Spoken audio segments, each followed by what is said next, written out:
पूरे जीवन भर आप कोई ना कोई ग्रह को पकड़े होते हैं। आप देखते हैं अपनी कुंडली के माध्यम से जब कार्य में बाधा आती है, कोई रास्ता दिखाई नहीं देता या फिर कर्ज की स्थिति बन जाती है, आप कुंडली दिखाने लगते हैं। कभी शनि चढ़ा होता है, कभी राहु पीड़ा होती है, कभी मंगल पीड़ा होती है, कभी केतु पीड़ा होती है। इसी प्रकार से पीड़ाओं का दौर में आपकी अवस्था, उम्र, आयु बीतती चली जाती है, पर आपको कोई समाधान नजर नहीं आता, क्योंकि आप सही से समाधान नहीं कर रहे होते हैं। छोटे छोटे उपाय कर रहे होते हैं और ग्रहों को शांत करने में लग रहे होते हैं, पर ग्रह से ऊपर देवता होता है। अगर आप ग्रहों के साथ में देवता की आराधना करें, आपने इष्ट की साधना करें, तब ग्रह पीड़ा नहीं होगी।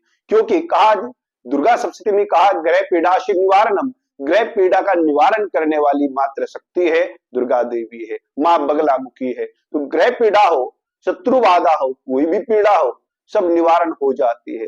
जब भी आपको लगे, क्योंकि ग्रह प्रारब्ध को दर्शाते हैं। आपका जब प्रारब्ध उदय होता है, प्रारब्ध के अनुसार पुण्य उदय होता है, तो शुभ फल की प्राप्ति होती है, सभी कार्य सुख पूर्वक होने लगते हैं, मंगल होने लगता है आपके जीवन में। जब प्रारब्ध के अनुसार पाप जागृत होता है, तो शनि राहु इत्यादि पाप ग्रह की पीड़ा आपको नजर आने लगती है, शरीर में कष्ट होने लगता है, कोई ना कोई रोग उत्पन्न होने लगता है। दवा खाते हैं, दवा नहीं लग पाती, प्रयास कर रहे हैं पर नौकरी नहीं लग पाती, भले ही अच्छे से आपने पढ़ा लिखा हो, शिक्षित हो, पर फिर भी रोजगार प्राप्त नहीं हो पाता। इसी कारण आप कुंडली दिखाते हैं और जानना चाहते हैं कि कौन से ग्रह की पीड़ा है, उस पीड़ा का निवारण कैसे हो। तो जब के उपरांत भी जब सफलता नहीं मिलती, विवाह में देरी हो रही होती है, विवाह समय पे नहीं हो पाता, ये भी समस्या, बड़ी समस्या है। आप या हमने देखा है, बहुत लोग पढ़े लिखे भी होते हैं और अच्छी जॉब भी उनके पास होती है, पर विवाह समय पे नहीं हो पाता।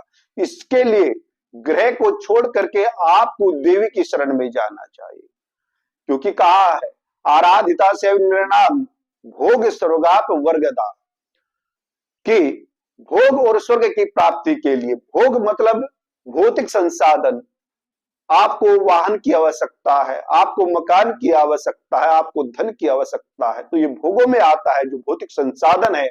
और स्वर्ग, जिसको मोक्ष की प्राप्ति चाहिए, कष्टों से मुक्ति चाहिए, उसको आराधिता से निर्णाम, मां भगवती की आराधना करना चाहिए, मां पीताम्बरा बगलामुखी की आराधना उसे करना चाहिए। तो देखेंगे उसे स्वयं में ही लाभ प्रतीत होगा धीरे धीरे करने से। कितने से कितनी भी बड़ी पीड़ा हो, शनि की साढ़े साथी क्यों ना हो, पर जब आप मां भगवती पीताम्बरा का ध्यान करते हैं, महामाया का ध्यान करते हैं, मंत्र जप करते हैं, तो ग्रह पीड़ा निवारणम, सभी ग्रह पीड़ाओं से मुक्ति मिल जाती है। क्योंकि लिखा है, यम यम चिंत्यते कामम तम तम प्राप्नोति निश्चितम, जिस भावना से, जिस कर्म के साथ व्यक्ति मंत्र को जपता है, वह निश्चित रूप से पूर्ण होता है। आपने देखा होगा, प्राचीन समय में हिरण्यकश्यप पुत्र प्रहलाद हो, या फिर ध्रुव हो, या फिर कोई दैत्य हो, सभी ने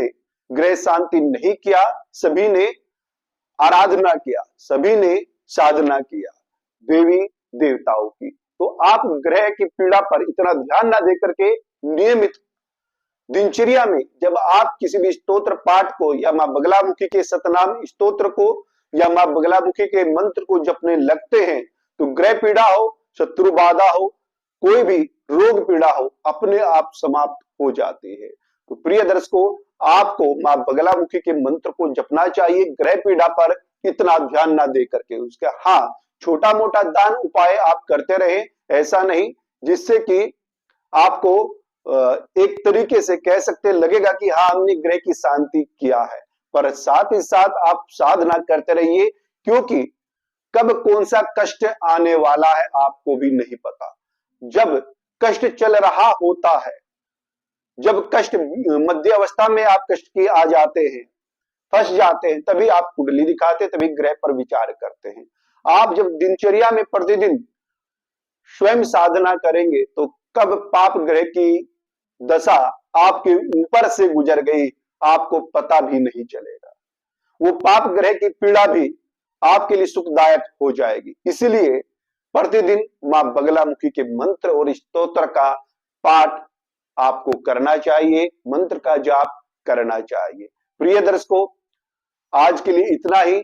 आगे भी इसी प्रकार से मैं जानकारी देता रहूंगा। ग्रह पीड़ा को निवारण के लिए आप बस प्रतिदिन साधना करें और इसका लाभ आप ले, यही मैं चाहता हूं।